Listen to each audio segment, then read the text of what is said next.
함께 인사 나누시겠습니다. 사랑합니다. 오늘 말씀 제목은 영적으로 준비가 되었느냐 하는 제목입니다. 영적으로 준비되었습니까? 하는 제목이죠. 오늘 말씀을 보면은 본문에 하나님의 말씀과 정반대의 길을 갔던 그런 사람이 나옵니다. 바로 빌라도입니다. 빌라도는 예수님을 십자가에 못 박으라는 판결을 한 그런 사람으로 아주 악명이 높습니다. 그런데 실제로 빌라도가 전적으로 예수님을 십자가에 못 박으려고 노력을 한 당사자냐? 여기에는 또 여러 의견들이 좀 있긴 합니다. 빌라도가 예수님을 십자가 고난의 길을 가게 한 사람이라는 그런 분명한 그 오명을 가졌지만 실제로는 빌라도는 재판 중에 예수님이 무죄하다는 것을 알았고 그래서 나름대로 예수님을 살려보려고 애를 썼던 사람이었습니다. 빌라도가 로마 황제 가이사에게 보낸 그 빌라도 보고서라고 하는 아주 유명한 문서가 지금도 남아 있습니다. 그 보고서의 마지막 결론은 이렇습니다. 십자가 옆에서 십자가 처형 현장을 지휘하였던 백부장 말커스가 말한 것처럼 저는 진실로 나사렛 예수가 하나님의 아들이었다고 말씀드리고 싶습니다. 빌라도는 예수님을 만나고서 보통 사람이 아니라는 그런 느낌을 받았고 그래서 예수님을 어떻게든지 살려보려고 사실 모든 수단을 다 썼습니다. 유대 명절이 되면 로마 총독의 권한으로 최소 한 사람을 살려줄 수 있는 그런 전례가 있는데 예수를 살리는 일에 이용하려고도 했습니다. 그래서 예수님을 살려주는 것이 어떠냐라고 바리새인과 제사장들에게 제안을 했습니다. 그러나 유대인들은 차라리 바라바라고 하는 흉악범을 살려달라고 소리침으로써 그 제안이 무산돼 버렸습니다. 빌라도로서는 전혀 예상치 못했던 일입니다. 더군다나 요한복음 19장 12절에는 그 상황을 이렇게 얘기하고 있습니다. 빌라도가 예수를 놓으려고 힘썼으나 성경에도 그게 기록이 되어 있습니다. 예수를 놓으려고 힘썼으나 자 그러면 빌라도는 왜 예수님을 십자가에 못 박아 죽인 것입니까? 그 이유는 딱 하나입니다. 빌라도의 정치적인 야망 때문이었습니다. 빌라도는 유대 총독이었습니다. 그러나 그에게 더 큰 정치적 야망이 있었습니다. 그는 앞으로 더 넓은 지역을 담당하는 그런 사람이 되고 싶었던 그 야망이 있었습니다. 그가 예수를 놓아주려고 했을 때 무리들이 아주 교활하게 빌라도에게 푸시합니다. 이 사람을 놓으면 가이사의 충신이 아니니이다. 무릇 자기를 왕이라 하는 자는 가이사를 반역하는 것이니이다. 우리가 같이 본문 읽었습니다만 네가 왕이냐 하고 빌라도가 물었을 때 예수님이 내가 왕이라고 말씀하시지 않았습니까? 바로 그걸 지금 거론하고 있습니다. 이들이 이렇게 소리쳤을 때 이 말은 사실은 그 어떤 말보다도 빌라도에게는 충격으로 다가온 겁니다. 지금 자신은 어떻게 하든지 황제에게 충성스러운 신하라고 하는 그런 인정을 받아야 할 판인데 자신이 가이사에게 반역하는 일에 동참을 했다고 하는 그런 말, 이 말은 본인은 감당할 수 없는 일이기 때문이죠. 자신의 정치적 야망을 포기하면서까지 예수님을 살려줄 마음은 없었습니다. 그래서 물을 가져다가 무리 앞에 손을 씻으면서 말을 합니다. 이 사람의 피에 대하여 나는 무죄하니 너희가 당하라. 그러고는 바라바를 놓아주고 예수는 채찍질하고 십자가에 못 박히게 넘겨주었던 것입니다. 여러분, 빌라도는 잘한 것일까요? 그는 자신의 정치적 야망을 위해서 또 이 세상의 성공을 위해서 예수님을 십자가에 못 박도록 내어드렸습니다. 진리를 외면했습니다. 이것이 잘한 일일까요? 역사가 요세푸스에 의하면은 이 빌라도는 불과 몇 년 후 로마 황제로부터 파면당한 후에 갈리굴라 황제 때 그만 자살해버리고 말았다는 그런 기록이 남아 있습니다. 진리를 못 박으면서까지 고수하려고 했던 자기의 그 자리였지만 그게 허망하게 날아버리고 말았습니다. 그런데요, 여기서 멈추지 않습니다. 더 고통스러운 것은 이 빌라도라는 이름은 저주받은 이름이 된 겁니다. 빌라도는 그 자살했으니까 당연히 지옥이죠. 지옥에서 지금까지 성도들이 본디오 빌라도에게 고난을 당하사 본디오 빌라도에게 고난을 당하사 라는 신앙 고백 소리를 들으면서 그만하며 울부짖고 있지 않겠습니까? 만약 빌라도가 그들의 불의한 요구에 굴복하지 않고 당당하게 예수님을 풀어드렸더라면 어떻게 되었을까요? 아마 유대인들은 또 다른 방법으로 예수님을 죽였을 것입니다. 왜냐하면 그것이 하나님께서 정하신 뜻이었기 때문이겠죠. 그리고 빌라도는 반역자를 살려주었다고 하는 그런 모함 때문에 파면은 당했을지 모르겠습니다.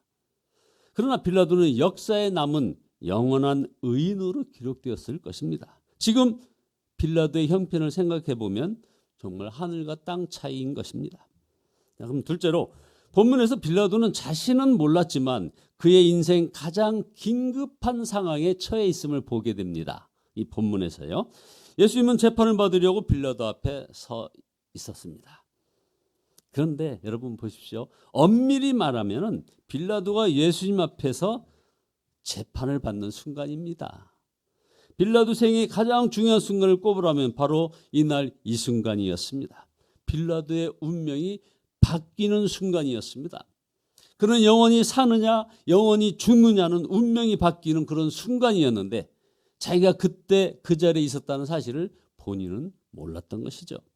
그는 생명의 주님이시면서 동시에 심판주이신 예수님을 만나는 순간이었습니다. 그러나 안타깝게도 빌라도는 온통 세상 욕심 때문에 진리에 대하여 눈이 멀었다는 것입니다. 진리이신 예수님을 보고도 전혀 알아보지 못했습니다. 고린도후서 4장 4절에 보면 그중에 이 세상의 신이 믿지 않는 자들의 마음을 혼미하게 하여, 마귀가 마음을 혼미하게 하여 그리스도의 영광의 복음의 광채가 비치지 못하게 함이니 그리스도는 하나님의 형상이니라. 빌라도는 진리 그 자체이신 예수님에게 진리가 무엇이냐고 분명히 우리 본문에서 물었습니다. 예수님께서 내가 진리를 증거하러 왔다고 말씀하실 때 불쑥 던진 그런 질문입니다. 그 순간이 빌라도에게는 정말 너무너무 중요한 순간이었습니다. 영적으로 대단히 긴박한 상황이 벌어지는 때였다 이 말입니다. 그러나 빌라도는 진리에 대하여 물었지만 그 진리에 대하여 듣고 싶은 마음이 요즘 말로 1도 없었습니다.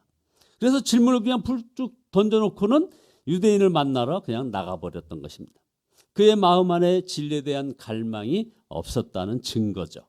그 까닭에 진리와 영생이신 예수님과의 만남이 그에게는 무서운 저주의 순간이 되어버렸던 것입니다. 진리를 그저 호기심 정도로만 여겼던 것이죠. 자, 그럼 세 번째 한번 적용해 봅니다. 성도 여러분, 이것이 그대로 우리의 문제인 것을 아셔야 합니다. 우리 안에 진짜 진리에 대한 열망, 영생에 대한 갈망이 있느냐 하는 것입니다. 만약에 우리가 진리에 대하여 분명히 알지 못하고 영생을 준비하지 못한 상태에서 이 세상에서 잘 되는 것이 오히려 화가 된다는 것, 이것을 우리가 알아야 한다는 것입니다. 그러므로 단순히 자녀들이 잘 되고 세상에서 성공하고 출세하는 것만을 원하지 마시기 바랍니다. 사람들로부터 성공하였다고 출세하였다고 축하를 받을 수 있죠. 진리를 깨닫지 못하고 영생을 얻지 못한 채 존귀한 자리에 앉는 것은 이것은 정말 두려운 것입니다. 시편 49편 20절에 보면 존귀하나 깨닫지 못하는 사람은 멸망하는 짐승과 같도다 하는 말씀이 있습니다. 존귀한 자리에 있었지만 그가 진리를 깨닫지 못했다면 바로 멸망하는 짐승과 같다는 것입니다. 빌라도가 차라리 총독이 아니었었다면, 빌라도가 차라리 사형 언도를 내릴 수 있는 그런 재판권을 가진 사람이 아니었다면 아마 빌라도는 이런 저주를 받지는 않았을 것입니다. 자, 그러면 여러분은 영적으로 준비가 되신 분들이십니까?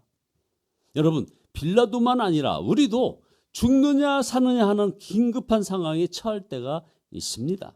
진리를 갈망하는 마음으로 영적으로 깨어있지 못하면 그러한 순간이 영원히 무너지는 순간이 되어버린다 이 말입니다. 그러므로 항상 진리이신 예수님을 갈망하는 그런 마음으로 우리가 살아가야 한다는 것입니다.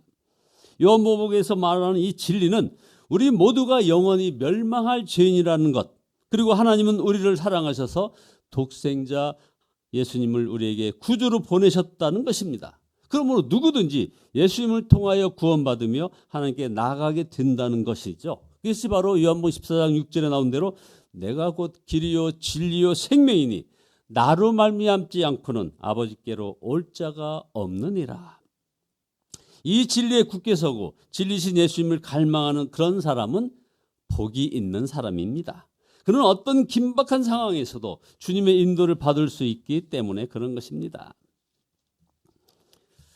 톨스토이의 소설 중에서 구두장의 할아버지의 꿈이라는 이런 이야기가 하나 있습니다. 이 할아버지는 늘 예수님을 만나고 싶어 했답니다. 근데 어느 날 꿈에서 예수님께서 나타나셔서 말씀하셨습니다. 내일 내 집에 가겠다. 이 할아버지는 너무나 기뻐가지고 이제 음식을 준비해서 막 기다렸습니다. 그러나 낮이 되도록 주님이 오시지 않았습니다. 그냥 낮에 뭐 거지 한 사람, 그 뒤에 청소하는 할아버지, 또 저녁 무렵에는 사과장수 아주머니가 다녀갔을 뿐입니다. 그들은 너무너무 추워했고 또 너무 배고파해서 그냥 예수님께 드릴 그 준비한 음식을 그들에게 다 드리고 말았습니다. 그래서 이제 하루가 다 지나가고 쓸쓸히 잠자리에 든 이 할아버지의 꿈에 다시 예수님이 나타나셔서 말씀하셨습니다. 나는 오늘 내게서 3번이나 잘 대접을 받았다. 아직 예수님을 인격적으로 만나지 못한 사람도 진리가 무엇인지 갈망을 갖고 살아야 하는 것입니다. 만약 빌라도에게 영원에 대한 갈망, 이 진리에 대한 갈망이 있었다면 예수님께서 어떻게 그를 구원하지 않으실 수 있었겠습니까? 어떻게 그를 지나가실 수 있었겠느냐 이 말입니다. 안타깝게도 빌라도에겐 예수님을 만나는 순간에 그 마음에 그저 세상 욕심밖에는 없었던 것입니다. 그러므로 그는 생명의 주님을 만나는 순간이 곧 심판의 순간이 되어버렸던 것이죠. 여러분에게서 예수님께서 여러분을 찾아오십니다. 어느 순간에 여러분 앞에 오십니다. 여러분은 예수님의 신부이십니까? 아니면 예수님이 돈, 성공, 명예와 저울질하게 되는 그런 대상이 되는 것입니까? 주님에 대한 갈망을 가진 사람은 예수님을 만나는 것입니다. 예수님은 나의 생명, 나의 주님, 나의 신랑이라고 고백함으로 나아가시기를 바랍니다. 우리가 정말 주님을 갈망하는 마음이 있을 때 주님이 우리에게 오십니다. 너무나 평범하게 지나갈 것 같은 모든 순간들이 주님이 우리를 만나주시는 그런 순간임을 깨닫게 되는 것입니다. 오늘 이 시간은 더욱 그렇습니다. 여러분, 주님은 어디 계십니까? 왜 나를 이렇게 홀로 내버려 두십니까? 왜 내게 응답하지 않으십니까? 왜 내게 말씀하지 않으십니까? 그런 마음이 계신 분들 계십니까? 오늘 이 시간 주님이 여러분을 찾아오시는 것을 믿으시기 바랍니다. 여러분이 그 갈망과 소원을 내려놓지만 않는다면 여러분의 그 평범해 보이는 삶 속에 그리고 여러분의 인생의 가장 중요한 순간에 예수님을 인격적으로 만나고 친밀히 주님을 아는 그런 복이 여러분이 받아 누릴 수 있는 그런 복이 되어지시기를 예수 그리스도의 이름으로 축원드립니다. 기도하시겠습니다. 전능하신 주님, 주 앞에 회개합니다. 그 주님을 인생의 모든 부분에서 갈망하지 못했음을 고백합니다. 이제 저희가 주님의 그 십자가를 붙잡습니다. 인격적으로 예수님을 만나기를 원합니다. 나의 생명이시고 주님이신 그 예수님, 제게 역사하여 주시옵소서. 저희들의 눈을 뜨게 하여 주시옵소서. 나와 함께 계시는 주님을 바라보게 인도하여 주시옵소서. 예수 그리스도의 이름으로 기도드리옵나이다. 아멘. 309장입니다.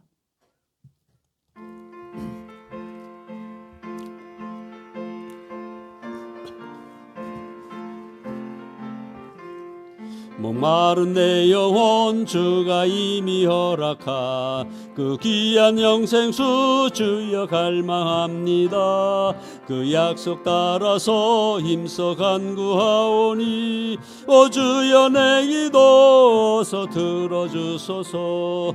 예수의 사랑 예수의 사랑 바다 물결같이 내게 임하니 영광의 물결에 온전히 쌓여서 내 영혼의 기쁨 한량없도다.